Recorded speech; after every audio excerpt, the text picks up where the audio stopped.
So, do you feel like my question is? Sorry, I completely forgot the question. I was so, and I was so, You're so into your feelings. I was so into my feelings that I forgot the question.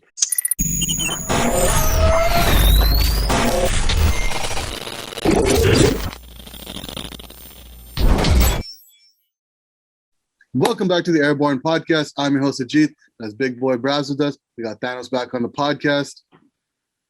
The Raptors did not make a trade for Kyle Lowry at the deadline, so he's still a Toronto Raptor. A lot of fans are still thankful, but there's also a lot of fans that are upset because there's so much hoopla around it. And since we still need depth and we still need a big man, people are still not satisfied with the roster right now. But we did make a couple other small trades to open up some roster spots, hopefully for some of our weaknesses, to add a couple players here and there. So, Braz, I'm going to start with you. Terrence Davis and Matt Thomas get traded in separate offers. And Terrence Davis gets sent to Sacramento for a second-round pick. Matt Thomas gets traded to the Utah Jazz for a second-round pick. But Utah Jazz? Sorry. No, I'm going to start with the Matt Thomas trade because that was the first one out of the two. Mm-hmm. So I want to get your thoughts on him heading to Utah and getting traded from the Toronto Raptors. I think Matt Thomas going to Utah, man, like he was really undervalued. I feel like his trade value was really low. I definitely think he should be like a first round pick just because like he is a lethal weapon. Like he's Mr. 99 for a reason, right? So I do think that because we didn't play him as much, his value wasn't as high as I expected it to be. But Utah got a shooter in Matt Thomas, Mr. Ice in your vein. So let's see what happens. I think he'll fit really well with the whole Spida, Rudy Gobert, Mike Conley, Bojan, right? Is it Bojan?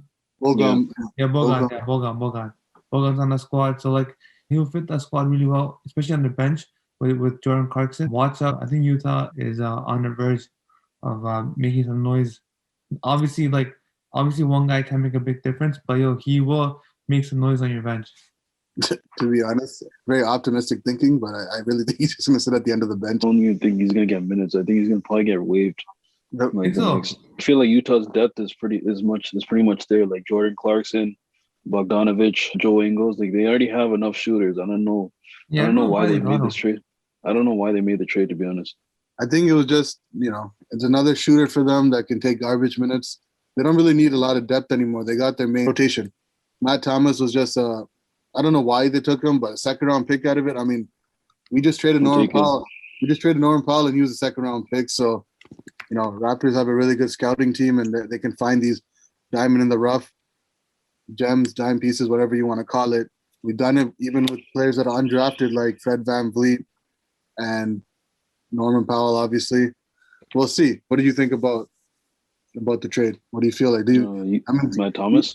Yeah, we have an open roster spot because of it.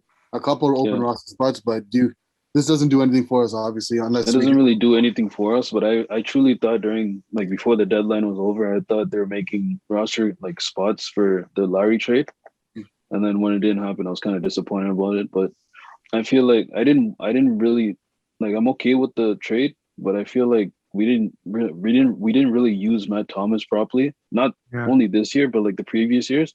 I feel like we could have developed him more. And he could have been that solid shooter for us, but it is what it is. I just hope those two roster spots we have, they get a big at least. I don't know what big we can get. Maybe a Hassan Whiteside, maybe. I don't know if Whiteside would have come over a buyout, but I don't know. We'll see. With Matt Thomas, though, Bravs, I wanted to say, like my brother was saying, he didn't get the time to kind of develop coming from another league. And the Raptors, even though he is Mr. 99, he was more 99 problems than Mr. 99 because he wasn't making the shots when he did get the time. He did make a couple of threes in that last game before he got traded. But I think Masai saw the podcast and was like, yeah, it's time for this guy to go. But, on a real note, though, I mean, I hope nothing but the best for that guy. Yeah. He looked like a genuine person. He did a Christmas puppet show with Kyle Lowry. Word. And ballet show, sorry. And, he seemed like a pretty stand-up dude. So nothing but the best. Good luck to him, and hopefully he finds a spot in the roster somewhere, whether it's with Utah or another team in the future. On to another person who we had a high, Yeah, this guy disappointed me huge, yo. we had high expectations for this guy, Terrence Davis. Obviously, another roster spot type of situation where we had to clear it out for a potential Lowry trade, was what the rumors were saying. But Masai and Bobby Webster couldn't get the deal that they wanted. It was reported that Lakers didn't want to give up Taylor Horton-Tucker, and Miami wasn't willing to part ways with Tyler Hero. So the only team that was available was Philly, and they were willing to give draft compensation for it, but I don't think it was intriguing enough for Masai to pull the trigger.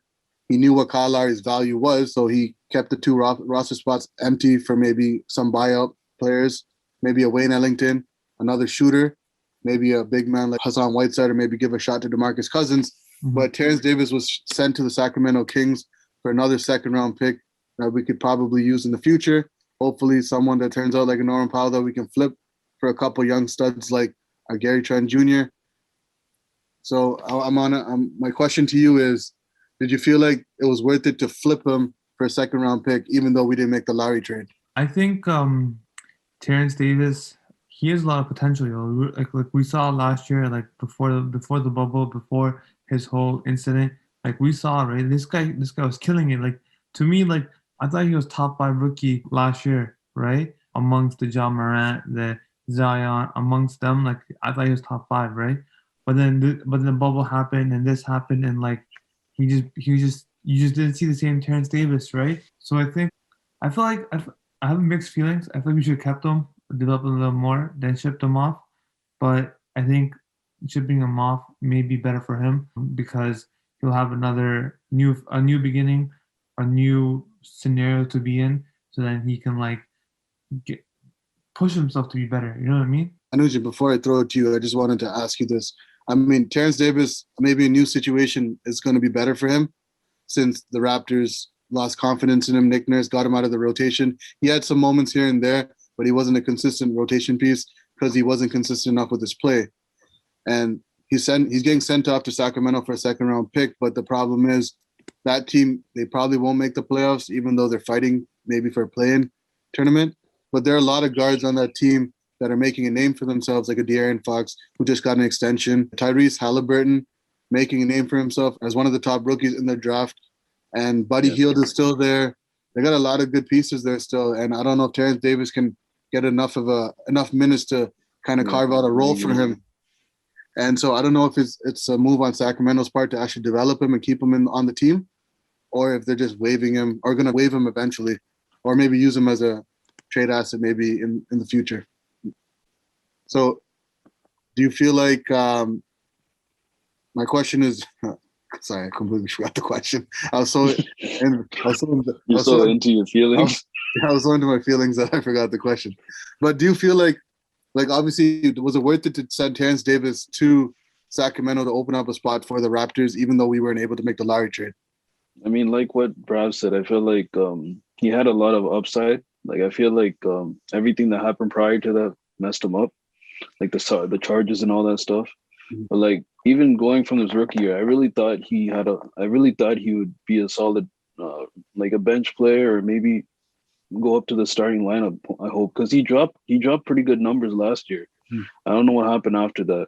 I don't think him being on the Sacramento Kings is a good thing for him, because like you said, there's too many guards there. I don't think he's really going to get minutes there. Mm-hmm. I feel like they might waive him, or like what you said, and hopefully he goes to like a low level team like Orlando. Hopefully, I guess. So Sacramento isn't known for the best development squad either. Yeah, true. And rookies though. But do you feel like it was worth? I felt like the Raptors gave up on him too early. I felt I don't. Yeah, like I didn't feel like just a second round pick was enough for him, because I feel like he has a lot of upside. I don't know, like I feel like we could have kept him for one more year, like till the end of the season, and see how he does, and then see what happens after. With the bubble and the charges and all that, and then not having fans in the arena this season, I feel like, and the coaches obviously not putting the confidence in him on a consistent basis. Yeah, it took away from his play completely, and he tries to force it now. I feel like I mentioned this before in a previous podcast. It feels like he was like a younger Norman Powell, where he would try to rush things and make dumb plays because he wanted to prove so many things in so little minutes, and because he felt like other people were fighting for his minutes or taking away from him, he tried to do too much in the time that he had, and that's why I feel like Norman Powell was able to grow, because he knew that there was no one that was going to take his minutes when the Kawhis of the world, the Danny Greens, they all left. He felt like it was his time, and he took advantage of it. And I felt like if we invested a few more years into Terrence Davis, he could have turned out like that. But obviously, Nick Nurse had other plans, Masai had other plans, and they felt like they should both split ways and go in their own direction. Yeah. Do you feel like we also gave up on Matt Thomas too early, or do you feel like that was like it was a time to go? It was a time to go. I think it was a done thing, because we had him for we had him for how long? Like 2 years, 3 years. Like almost a year and a half, roughly. Yeah, I felt like we could have. Like, I wanted him to play a bit more, just like to be like a JJ Redick, like I mentioned before. I guess it didn't work out. I don't know. Bravs, what were you saying? You're saying something with my brother. No, I said we should have kept him. We should have kept him? Yeah. I think the main reason was the fact that he was defensive liability. He wasn't able to get as many minutes as he wanted to. And he was a small guard. Like, if you're going to be like Kyle Lowry size or maybe a little bit taller, and you're not going to play defense, and then you're not going to be able to make consistent threes on the other end, like, it is what it is. You're not going to carve out a spot for yourself, because if you remember, he was the first person off the bench at the beginning of the season before Norman Powell turned into Norman Powell. Yeah, for sure. Yeah. But he wasn't capitalizing on it, and then he lost his place in the rotation and lost his mojo. Yeah, so I guess we can say, 2 second-round picks out of this. I'm good with this. Like what you said, Masai always finds gems with second-round picks. It's not the best thing in the world, but it's definitely assets. If we don't use it as if we don't change it into players, we can always use it as assets to get another player. For sure. Yeah. In trades. Before we end this podcast, I forgot to mention this yesterday when Kyle Lowry didn't get traded and when Norman Powell did. Shout out to Kyle Lowry. Welcome back to the team, and happy mother birthday. Must be hard to happy 30th. Happy 30th. Yeah, exactly. That's the only way he answers to the media, right? Lowry, though, it must have been tough to be, on the trading block on his birthday for the first time. With the messed up season with COVID and all. The trade deadline never goes this deep into the season, but it happened, unfortunately, and he was, I don't know if he was paranoid or if he was ready to go, but it worked out in his favor. He didn't get traded. I feel bad for him because I felt like he deserved to be on a contender. We're rooting for him. But hopefully in the offseason we can work something out, get a sign-in trade going, and get him to a team that he wants to go to, and hopefully get some proper return for what he's worth. Yeah. Any final thoughts on Mr. Terrence Davis and Mr. Matt Thomas? Hopefully getting rid of them or trading them away, help build the opportunity to get Drummond or DeMarcus Cousins. I keep expressing this. We need a big. I understand small ball, that ball, I get it. But we need a big to facilitate the rebounds and create offensive opportunities for us if we do miss. You know what I mean? So get us a big, shit. Masai Ujiri and Bobby Webster are hearing us out. Hopefully they can make our wishes come true. And we got to retool this roster and get back to championship form and become title contenders again and win another chip. And we know that Masai never sleeps. He's always trying to retool and rebuild this roster. More retool than rebuild, because we still have our solid core. And like Norman Powell says, we just got to chill out and understand the grind. Yep. And on that note, UTG. We appreciate everyone tuning in to check out the podcast. If you haven't liked it, like it already. If you haven't subscribed to it, subscribe already. What are y'all waiting for? Stop slacking, bro. And we'll be back later on today or tomorrow with the Phoenix Suns post-game podcast. Till then, stay blessed, stay woke, and please stay safe. Peace.